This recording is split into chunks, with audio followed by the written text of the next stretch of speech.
오늘 우리에게 주신 하나님 말씀은 요한복음 1장입니다. 오늘 하루도 하나님의 은혜로 승리하시고 주님과 동행하시기를 축복합니다.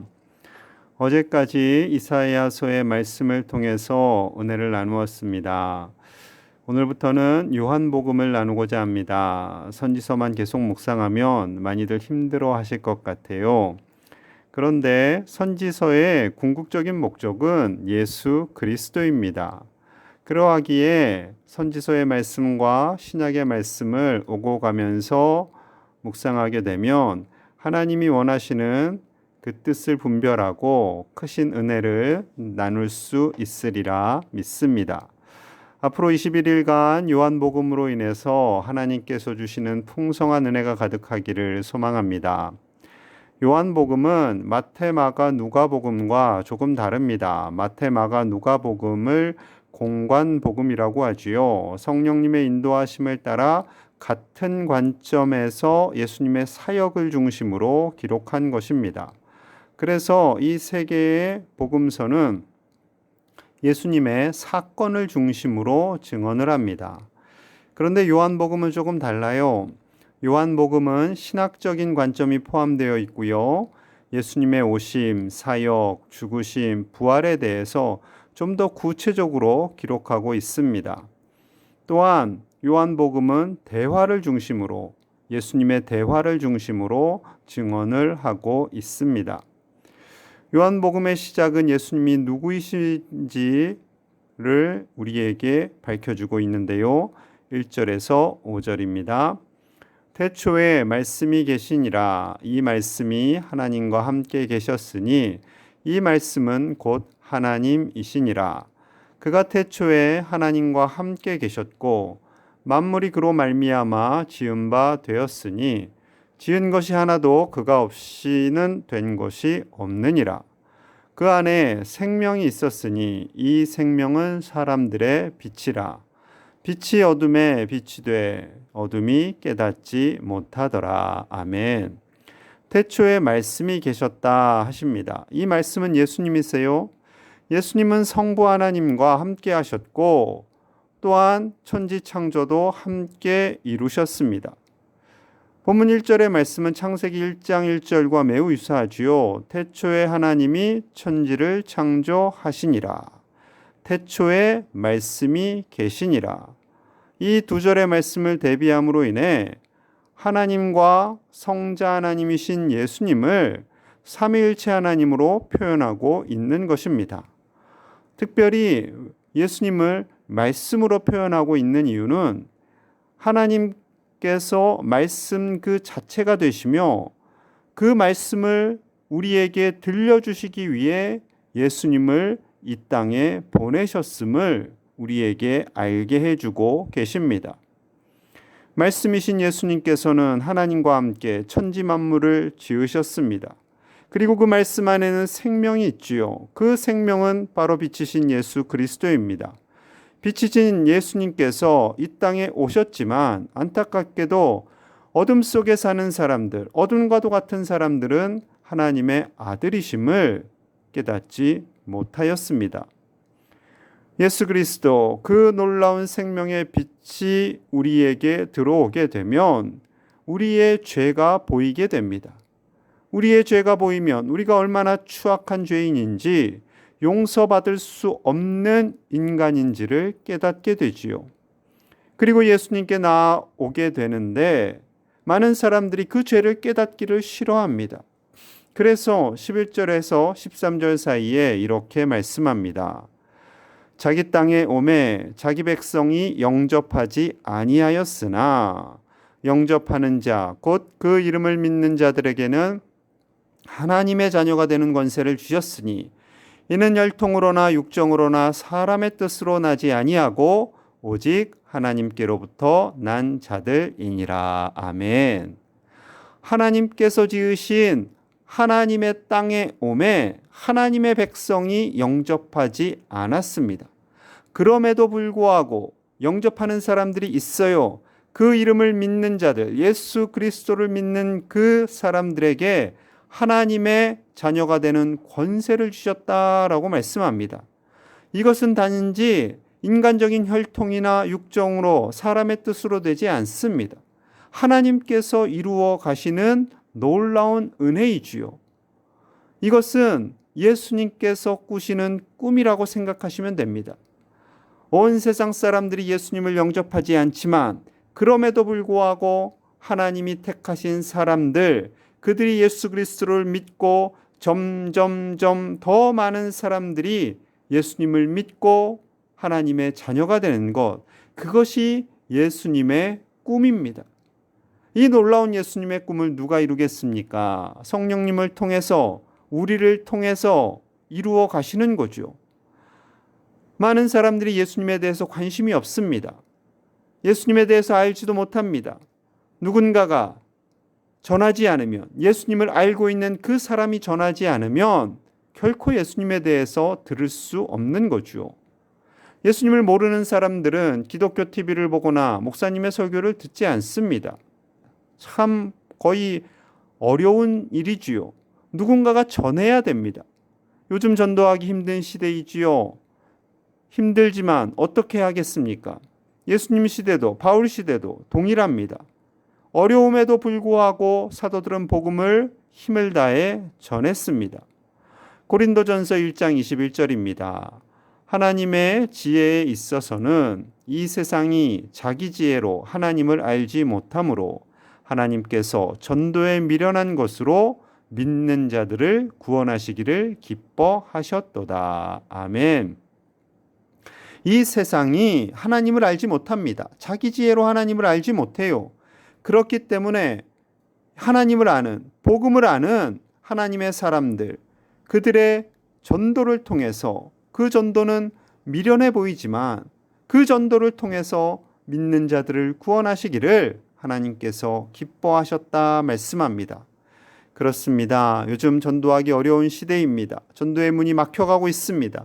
그럼에도 불구하고 우리가 품고 있는 태신자들, 복음을 떠난 우리 가족들, 형제자매들, 자녀들, 손주들, 우리 주변의 많은 이웃들이 하나님께로 돌아오기를, 저들도 다 구원을 얻어 하나님의 자녀가 되기를 함께 기도하고 복음을 전하시는 저와 여러분들 되시기를 간절히 축복합니다.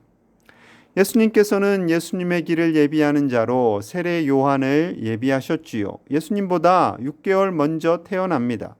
그리고 예수님의 공생의 시작을 준비합니다. 자, 23절입니다. 이르되 나는 선지자 이사야의 말과 같이 주의 길을 곧게 하라고 광야에서 외치는 자의 소리로라 하니라. 아멘. 제사장들과 레위인들이 나와서 묻습니다. 너가 누구냐? 너가 누군데 이러한 세례를 베푸느냐? 라고 질문합니다. 요한은 이사야서 40장 3절의 말씀을 언급하면서 예수님의 오실 길을 예비하는 소리일 뿐이라고 고백합니다. 예수님의 오실 길을 예비하는 자의 사명은 회개의 세례를 베푸는 일이었지요.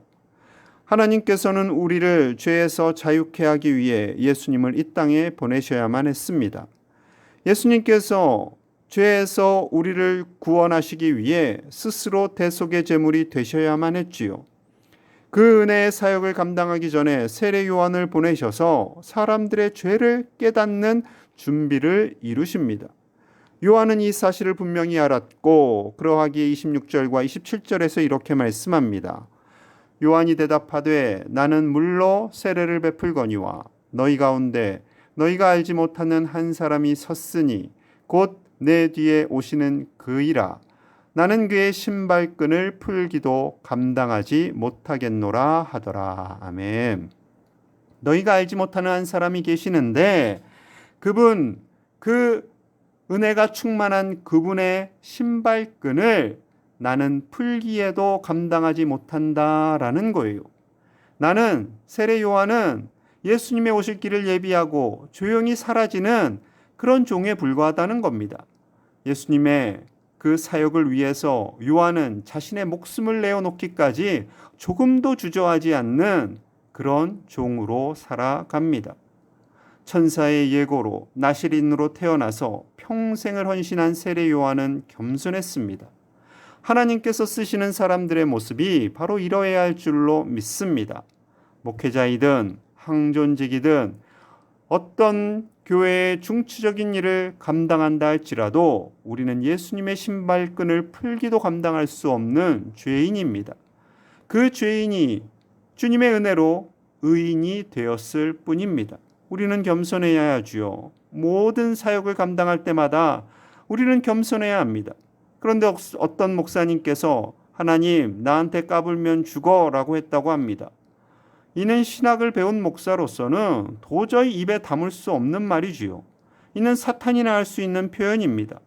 어떻게 쇳덩어리 인간이 하나님께 감히 이렇게 말할 수 있습니까? 어떤 분들이 실수라고 얘기하더군요. 실수도 이런 실수를 하면 안 됩니다. 제사장들이 실수로 제사를 잘못 집례하면 하나님께서 그 자리에서 죽이셨습니다. 오늘날 은혜의 시대를 살고 있다 보니 우리 인간들이 너무나 교만해졌습니다. 대중 앞에서 설교를 하고 박수를 받더니 목회자들이 너무나 교만해졌습니다. 우리는 낮아져야 합니다. 감히 예수님의 신발끈도 풀 수 없는 연약한 죄인임을 인정하고 철저히 낮아져야 합니다. 교회에서 사역을 하시는 모든 성도님들, 당회를 구성하는 모든 목회자와 장로님들은 낮아져야 합니다. 겸손히 하나님만을 바라보며 하나님의 도우심만을 구하는 믿음의 사람들이 다 되시기를 간절히 소망합니다. 예수님께서는 이 땅에 오시며 예수님을 도울 동역자들을 미리 예비하셨지요.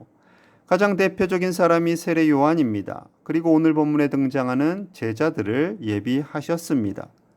예수님의 제자가 된 베드로의 동생 안드레는 원래 세례 요한의 제자였음을 오늘 본문이 말씀합니다. 40절에서 42절입니다. 요한의 말을 듣고 예수를 따르는 두 사람 중에 하나는 시몬 베드로의 형제 안드레라. 그가 먼저 자기의 형제 시몬을 찾아 말하되 우리가 메시아를 만났다 하고, 메시아는 번역하면 그리스도라. 데리고 예수께로 오니 예수께서 보시고 이르시되 내가 요한의 아들 시몬이니 장차 게바라 하리라 하니라. 게바는 번역하면 베드로라. 세례 요한이 예수님을 보고 하나님의 어린 양이다 라고 고백을 합니다. 이 고백을 듣고 안드레가 예수님을 따라요 스승님을 바꾼 겁니다. 그럼에도 불구하고 세례 요한은 전혀 개의치 않습니다. 안드레는 형님 베드로에게 가서 메시아를 만났어요 라고 하며 예수님께로 인도하지요. 예수님께서 베드로를 보고 요한의 아들 시몬아 너는 장차 게바 즉 반석을 의미하는 베드로가 될 거야 라고 말씀합니다. 여기서 시몬은 시므온의 헬라식 이름입니다. 그리고 게바는 유대식 이름이고요. 이 게바의 헬라식 표현이 바로 베드로입니다. 우리가 쉽게 베드로라고 말하는 것은 바로 헬라어임을 알 수 있습니다. 즉, 이 상황을 통해서 말씀하시는 것은요. 이 안드레와 베드로를 갈릴리 호수에서 처음 만나신 것이 아니라 이미 요단강 근처에서 만나셨던 겁니다. 그들을 부르신 거예요. 그리고 예수님께서 빌립과 나다나엘을 부르십니다. 43절이에요. 이튿날 예수께서 갈릴리로 나가려 하시다가 빌립을 만나 이르시되 나를 따르라 하시니 예수님께서 빌립에게 나를 따르라고 말씀합니다. 또 그러자 빌립은 나다나엘을 불러요 예수님께로 인도합니다. 47절이에요. 예수께서 나다나엘이 자기에게 오는 것을 보시고 그를 가리켜 이르시되 보라 이는 참으로 이스라엘 사람이라 그 속에 간사한 것이 없도다. 아멘. 마음에 간사함이 없는 정직한 나다나엘을 제자로 부르십니다. 예수님의 오심을 예비한 세례 요한, 그리고 오늘 본문에 등장한 안드레, 베드로, 빌립, 나다나엘, 이들을 불러서 예수님께서는 제자로 만드시고 동역을 하십니다. 예수님은 홀로 사역을 하지 않으세요. 예수님께서 제자를 세우시고 그들을 통해서 함께 일을 하십니다. 이와 마찬가지로 우리를 불러서 주님은 제자로 함께 동역하기를 원하십니다. 우리를 진정 제자로 부르고 계세요. 그저 스쳐 지나가는 군중처럼이 아니라 스쳐 지나가는 성도가 아니라 예수님과 함께 먹고 자고 대화하고 한 마음을 품는 제자로 우리를 부르고 계십니다. 우리 모두가 제자가 되어야 할 줄로 믿습니다. 이 험한 세상을 이기고 복음을 전하고 예수님을 드러내는 당당한 제자로 살아가야 합니다. 목회는 예수님을 아는 군중을 만드는 것이 아니라 예수님의 제자로 만드는 것이 바로 목회이고 목사님들의 사명이지요. 사랑하는 우리 제1의 가족들, 현대사회가 아무리 바쁘고 분주하다 할지라도 우리는 예수님의 제자로 살아야 함을 가슴에 새기시기를 간절히 소망합니다. 예수님께서는 우리 한 명 한 명을 제자로 부르고 계십니다. 제자들도 처음에는 연약했지요. 우리도 연약합니다. 하지만 예수님의 말씀이 가슴에 새겨지고 성령 충만함으로 인해 우리는 당당한 제자가 될 수 있습니다. 우리는 예수님의 제자로 살아가야 합니다. 아무리 세상이 우리의 믿음을 흔들어 놓는다 할지라도 우리는 반석과 같은 믿음을 가진 제자로 살아가야 합니다.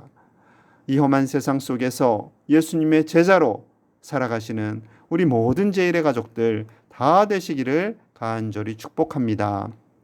우리 함께 기도하기를 원합니다. 여러 가지로 혼미하고 어려운 시대를 살아갑니다. 하나님, 이럴 때일수록 우리가 더욱 예수님의 제자가 되게 하여 주시옵소서. 겸손한 종이 되게 하여 주시옵소서. 복음을 전하는 자들이 되게 하여 주시옵소서. 하루속히 코로나19를 소멸시켜 주시고 아버지여, 이로 인해서 우리 제1 가족들의 믿음이 연약해지지 않도록 하나님께서 붙잡아 주시옵소서. 비대면 예배로 진행하지만 하나님, 우리 가족들 예배하고 믿음이 성장하고 우리 모두가 예수님의 제자로 나아가게 하여 주시옵소서. 함께 간절한 마음을 담아서 기도하겠습니다. 하나님 아버지, 주님 우리를 제자로 불러주시니 감사합니다. 그저 주님을 대충 하는 군중과 같은 자들이 되지 않게 하시고 예수님의 제자가 되게 하여 주시옵소서. 예수님의 제자로 살게 하여 주시옵소서. 우리의 삶을 헌신하고 우리의 마음을 다해드리며 우리의 삶이 변화되기를 원합니다.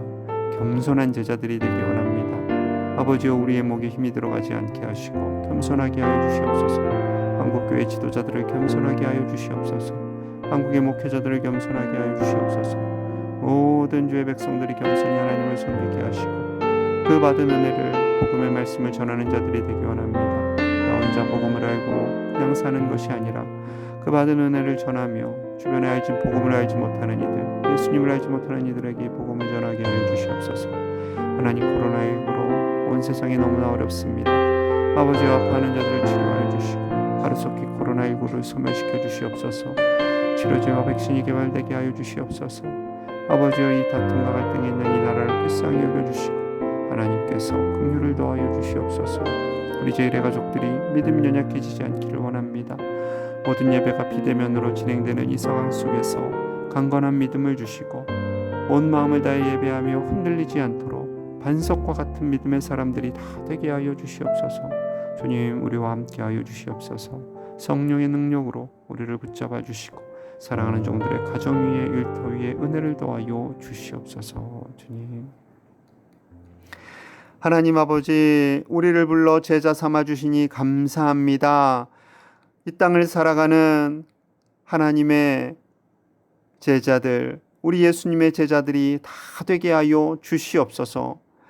오직 복음을 들고 나아가며 부족함이 없게 하여 주시고 아직도 복음을 알지 못하는 자들에게 복음을 전하며 우리 주변에 교회를 떠난 자들을 주님께로 인도하는 축복의 통로가 되게 하여 주시옵소서. 하나님께서 저들의 생명을 구원하여 주시고 다 하나님의 자녀가 되어 영원한 기쁨을 누리게 하여 주시옵소서. 무엇보다도 우리를 겸손하게 하여 주시기 원합니다. 아버지여, 교회에서 헌신한 자들, 주님을 아는 모든 자들을 겸손하게 하여 주시고 한국교회 목회자들을 겸손하게 하여 주시고 한국교회 모든 지도자들을 겸손하게 하여 주시옵소서. 그리하여 오직 주님의 말씀만을 들고 나아가는 신실한 종들로 쓰임받게 하여 주옵소서. 하루속히 코로나19를 소멸하여 주시기를 원합니다.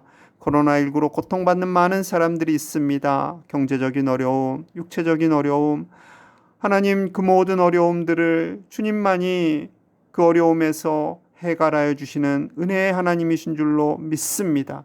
아버지여, 우리를 불쌍히 여겨주시고 아버지여, 이 땅을 혼미하게 만들고 파괴하고 망가뜨린 우리 모든 인류의 죄악을 용서하여 주시고 하나님께서 이 지구를 회복시켜 주시옵소서.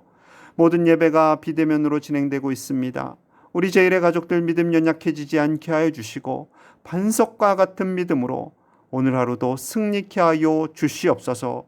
제일의 가족들의 일터와 삶의 모든 터전을 하나님께서 축복하여 주실 줄 믿사오며 예수님 이름 받들어 간절히 기도하옵나이다. 아멘.